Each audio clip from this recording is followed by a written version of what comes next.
Malam-malam gini ngapain di jalan? Ikut ke kontrakan bapak aja ya, biar aman. Warga malam itu langsung berbisik. Seorang tukang becak tua terlihat membawa seorang bule cantik yang sendirian di jalan gelap. Banyak yang berpikir buruk. Banyak yang menuduh tanpa tahu apapun. Tak ada yang menyangka, satu kejadian itu akan mengubah hidupnya selamanya. Assalamualaikum warahmatullahi wabarakatuh. Halo sahabat semua, terima kasih sudah kembali di channel ini.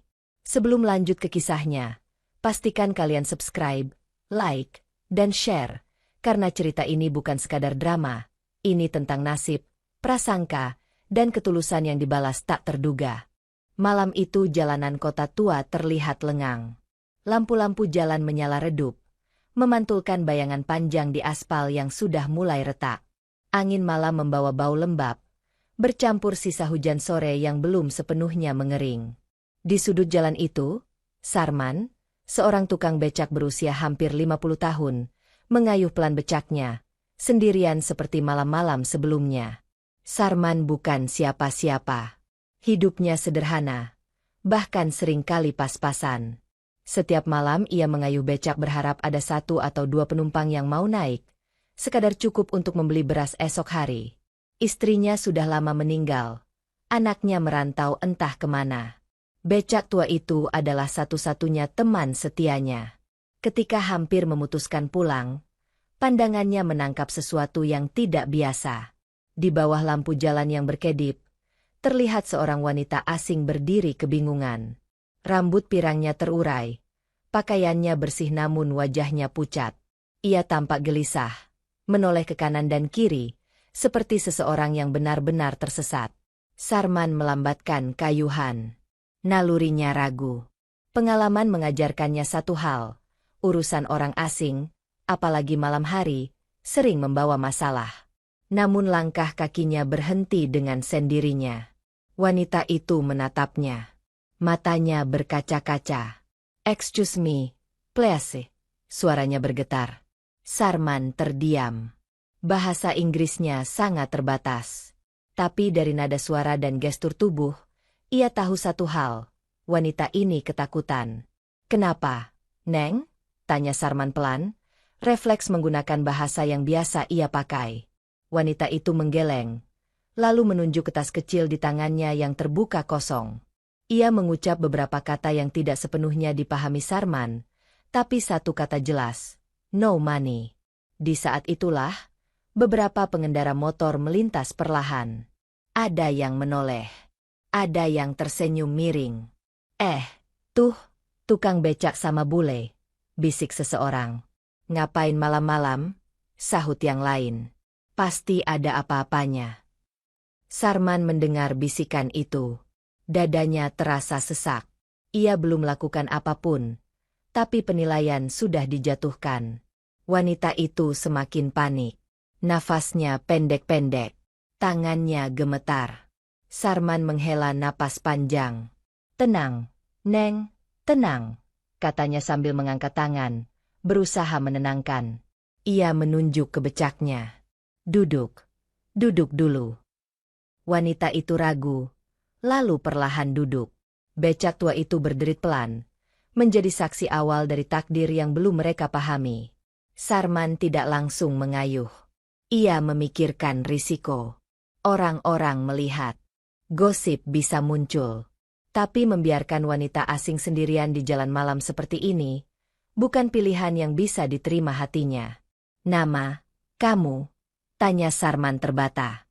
"Claire," jawab wanita itu lirih. "I'm lost." Sarman mengangguk pelan.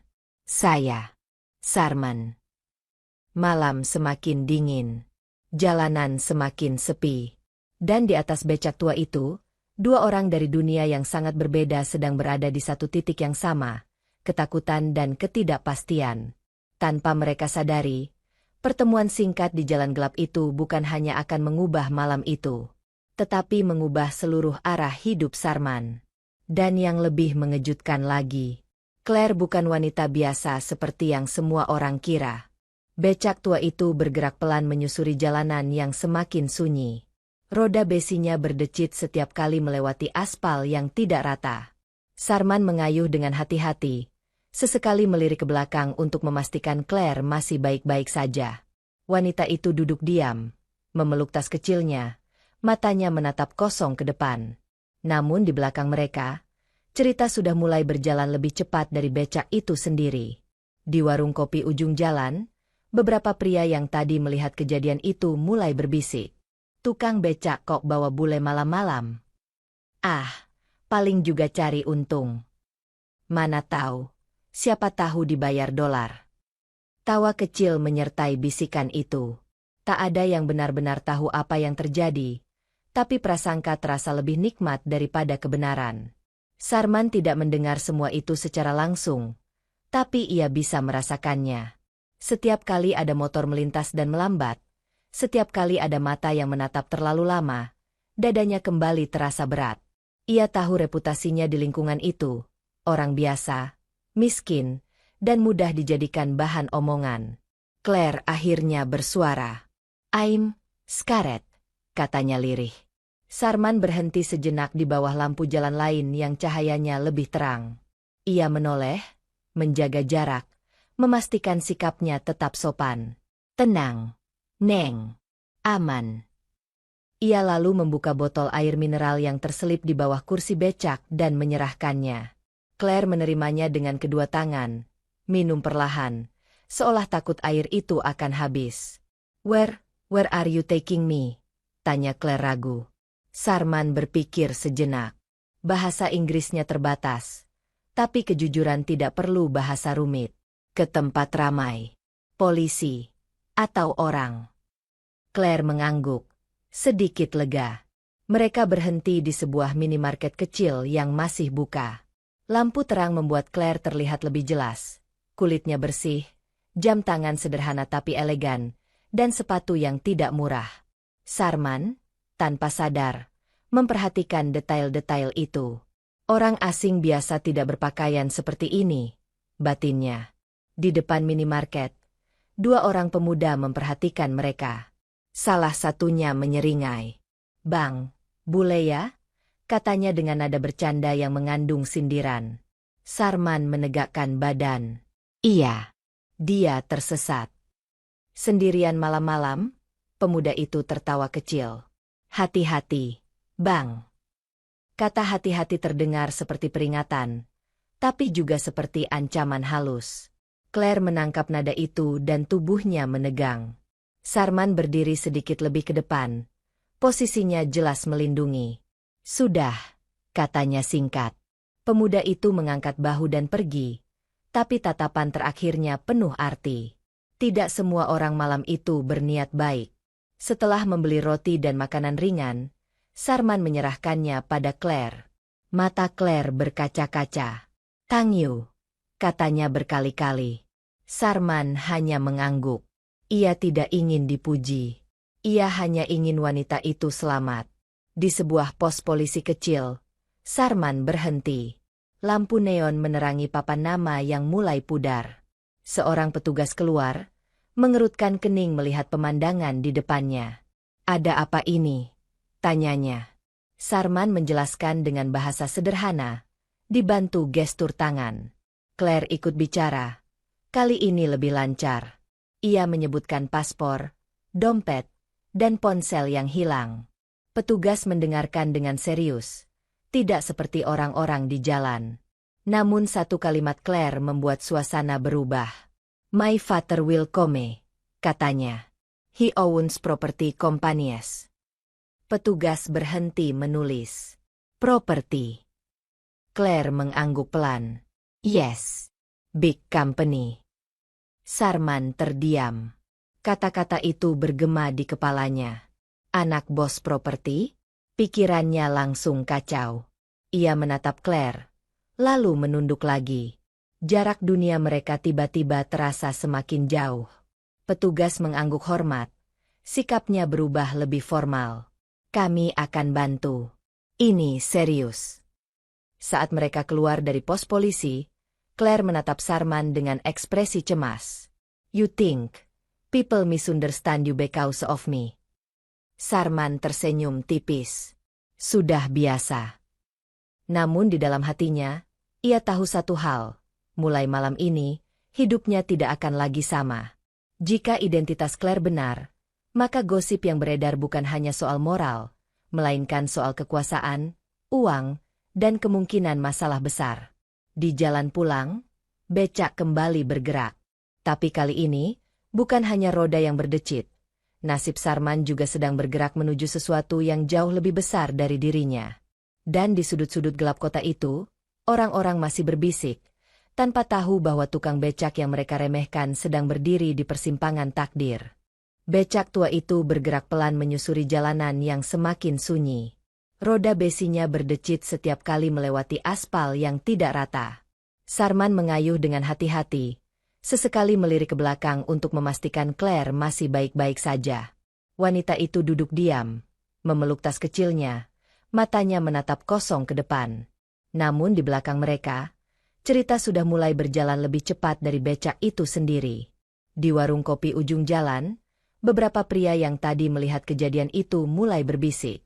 Tukang becak kok bawa bule malam-malam? Ah, paling juga cari untung.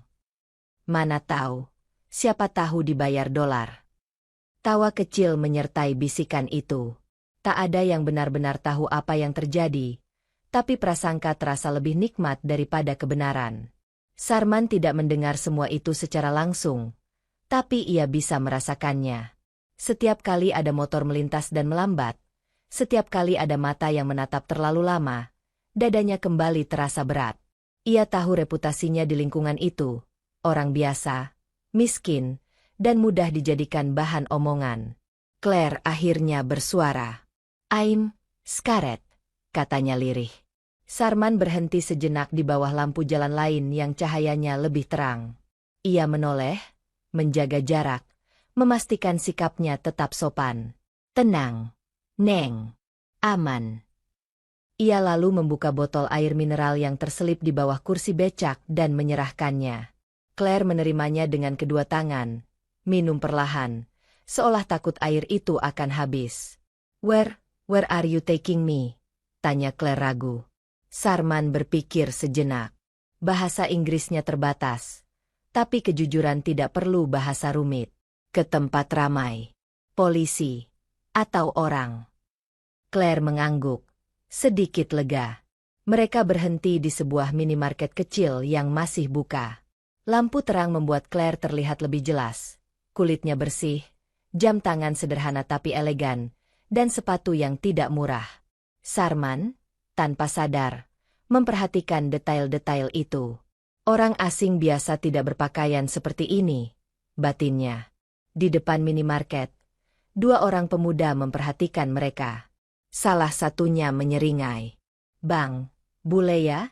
katanya dengan nada bercanda yang mengandung sindiran.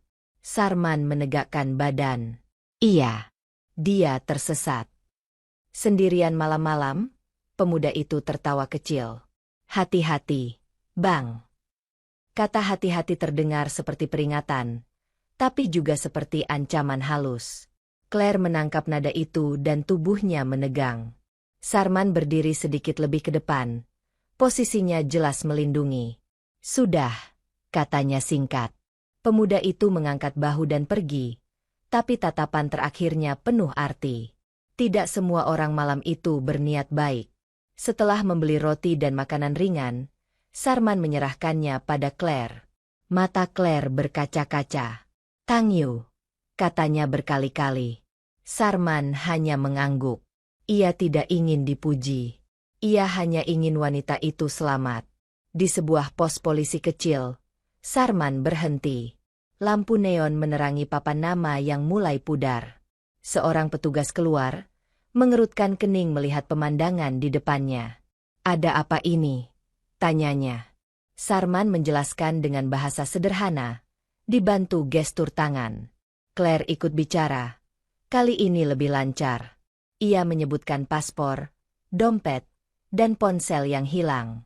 Petugas mendengarkan dengan serius, tidak seperti orang-orang di jalan. Namun satu kalimat Claire membuat suasana berubah. "My father will come," katanya. He owns property companies. Petugas berhenti menulis. Property. Claire mengangguk pelan. Yes. Big company. Sarman terdiam. Kata-kata itu bergema di kepalanya. Anak bos properti?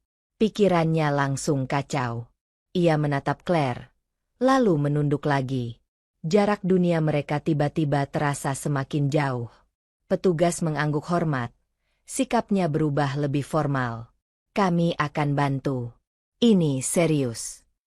Saat mereka keluar dari pos polisi, Claire menatap Sarman dengan ekspresi cemas. You think people misunderstand you because of me? Sarman tersenyum tipis. Sudah biasa. Namun di dalam hatinya, ia tahu satu hal. Mulai malam ini, hidupnya tidak akan lagi sama. Jika identitas Claire benar, maka gosip yang beredar bukan hanya soal moral, melainkan soal kekuasaan, uang, dan kemungkinan masalah besar. Di jalan pulang, becak kembali bergerak. Tapi kali ini, bukan hanya roda yang berdecit. Nasib Sarman juga sedang bergerak menuju sesuatu yang jauh lebih besar dari dirinya. Dan di sudut-sudut gelap kota itu, orang-orang masih berbisik, tanpa tahu bahwa tukang becak yang mereka remehkan sedang berdiri di persimpangan takdir. Pagi datang dengan cara yang tidak ramah bagi Sarman. Matahari baru naik, tapi udara sudah terasa berat.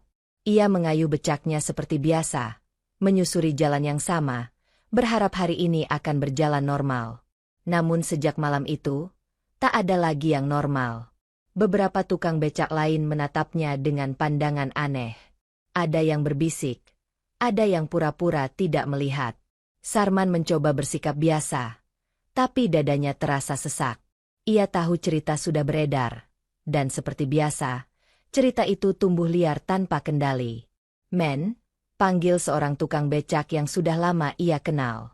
Katanya semalam kamu bawa bule ya? Sarman berhenti mengayuh. Iya. Dia tersesat. Temannya menyeringai. Hati-hati. Orang-orang ngomong gak enak. Kalimat itu sederhana, tapi maknanya tajam. Reputasi adalah segalanya bagi orang kecil seperti Sarman.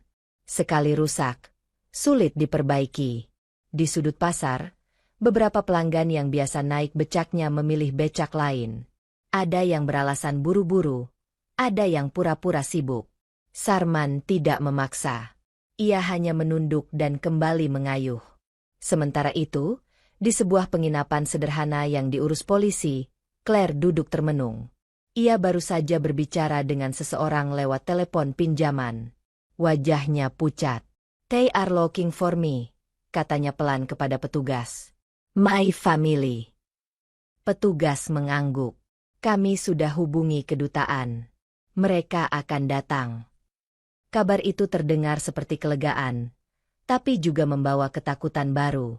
Claire menatap lantai, lalu berkata lirih, "Please, don't make trouble for him." Petugas mengerutkan kening. Si tukang becak. Claire mengangguk. "He helped me. He didn't do anything wrong." Di sisi lain kota, Sarman sedang menghadapi masalah lain. Seorang aparat kelurahan mendatanginya. "Sarman," katanya datar, "ada laporan soal kamu." Jantung Sarman berdegup kencang. "Laporan apa, Pak?" "Katanya kamu membawa perempuan asing malam-malam." Warga resah. Kata resah itu seperti palu.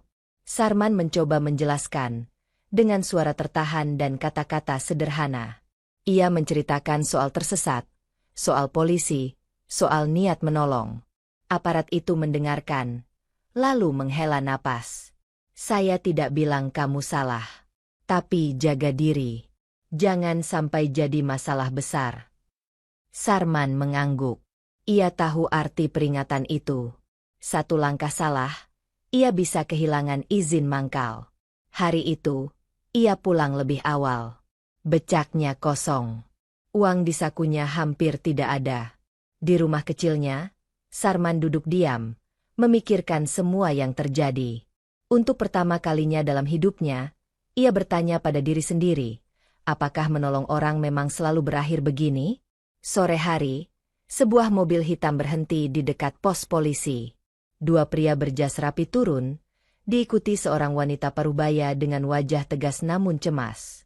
Mereka berbicara cepat dalam bahasa asing. "It's her," kata salah satu petugas saat melihat foto di ponsel. "Claire." Keluarga Claire akhirnya tiba. Pertemuan itu penuh emosi. Tangis, pelukan, dan kelegaan bercampur menjadi satu. Namun di sela-sela itu, ayah Claire, seorang pria berwibawa, mengajukan satu pertanyaan. "Who helped her?" Petugas menyebut nama Sarman. Wajah pria itu berubah serius. "I want to meet him." Kabar itu sampai ke telinga Sarman lewat seorang petugas. Lututnya terasa lemas. "Mereka mau ketemu saya?" tanyanya tidak percaya. "Iya," jawab petugas.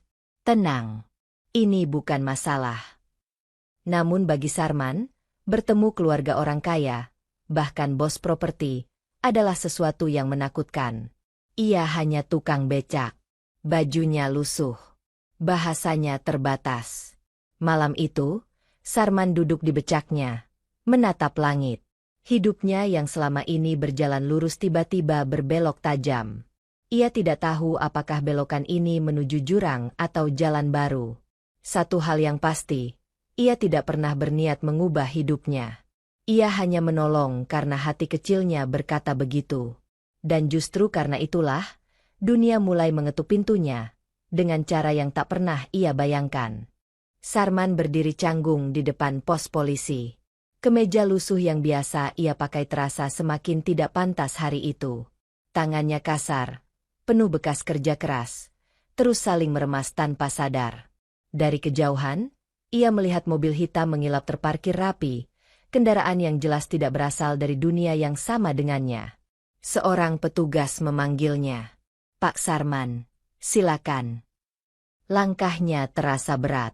Setiap meter seperti mengingatkannya bahwa ia hanyalah tukang becak yang hidup dari kayuhan harian. Di dalam ruangan, Claire sudah duduk bersama keluarganya. Wajahnya berubah saat melihat Sarman. Matanya langsung berbinar. "Touch him," kata Claire cepat. "He helped me." Ayah Claire berdiri. Pria itu tinggi, berambut rapi, sorot matanya tajam namun terkendali. Ia melangkah mendekat, menatap Sarman dari ujung kepala hingga kaki. Sarman menunduk, menunggu kata-kata yang mungkin akan menghakiminya. Namun yang terjadi justru sebaliknya. Pria itu mengulurkan tangan. "Thank you," katanya pelan tapi tegas. "You protected my daughter." Sarman terkejut. Tangannya ragu-ragu menyambut uluran itu. Jabatannya singkat, tapi cukup untuk membuat dadanya terasa longgar. Claire menatap mereka berdua dengan mata berkaca-kaca.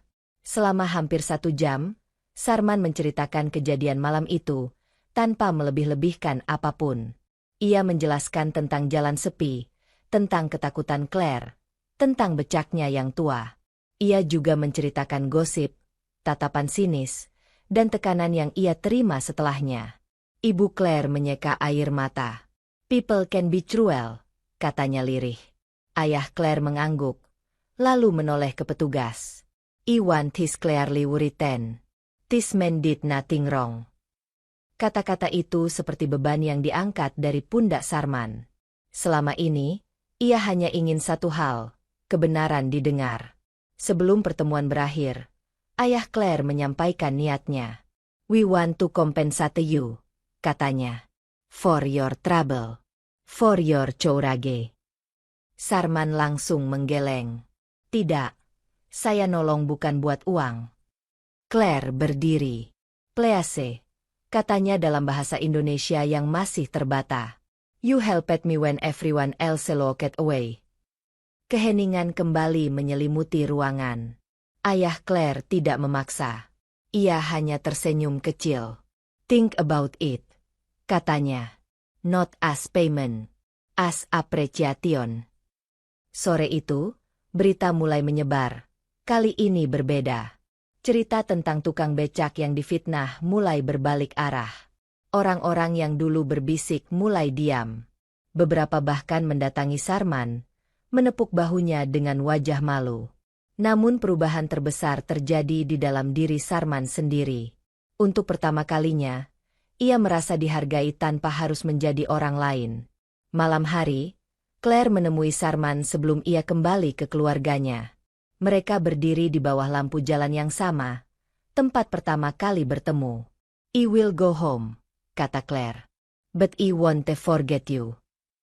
Sarman mengangguk. "Hati-hati." Claire tersenyum. "You changed my life." Sarman ingin mengatakan bahwa Claire juga mengubah hidupnya, tapi kata-kata itu tertahan. Ia hanya tersenyum balik. Sederhana, jujur. Saat mobil keluarga Claire melaju pergi, Sarman berdiri lama, menatap lampu belakang yang semakin menjauh. Ia tidak tahu apa yang akan terjadi selanjutnya.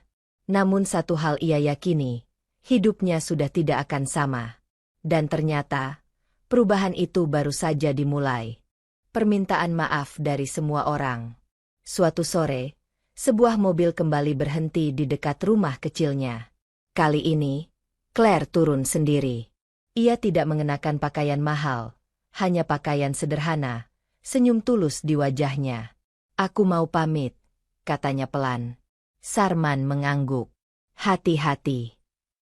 Namun sebelum pergi, Claire menyerahkan sebuah amplop tebal. Sarman langsung menggeleng. "Saya tidak mau." Claire tersenyum lembut. "Bukan untuk saya," katanya. "Untuk hidup baru Bapak." Sarman ragu. Tangannya gemetar saat menerima amplop itu.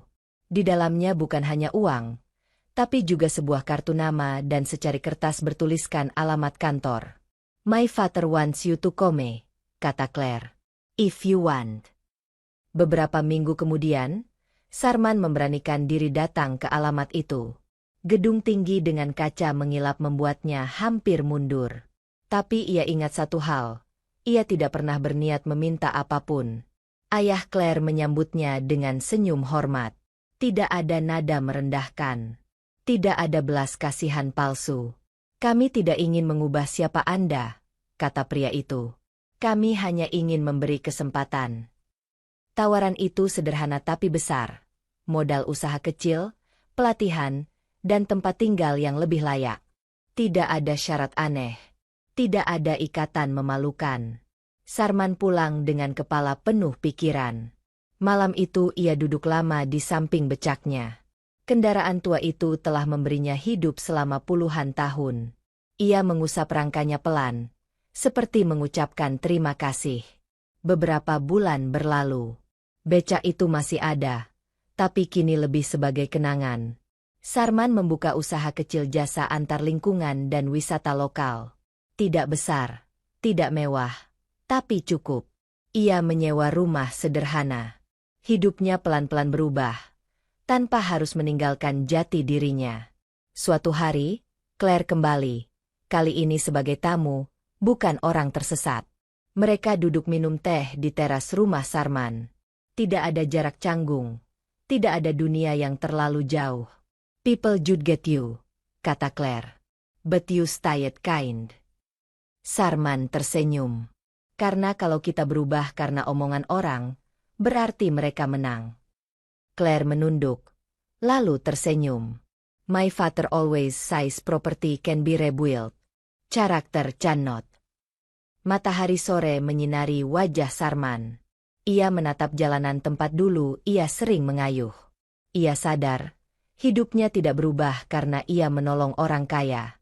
Hidupnya berubah karena ia tidak berhenti menjadi manusia saat dunia memilih mencurigai. Cerita tentang tukang becak dan bule itu akhirnya berakhir. Bukan sebagai gosip murahan, bukan sebagai skandal malam hari, tapi sebagai pelajaran diam-diam tentang ketulusan. Karena pada akhirnya, bukan siapa yang kita tolong yang menentukan nilai perbuatan kita, melainkan alasan mengapa kita menolong. Dan bagi Sarman, semua itu dimulai dari satu malam sepi, satu becak tua, dan satu keputusan sederhana. Tidak membiarkan manusia lain sendirian di jalan gelap. Tam.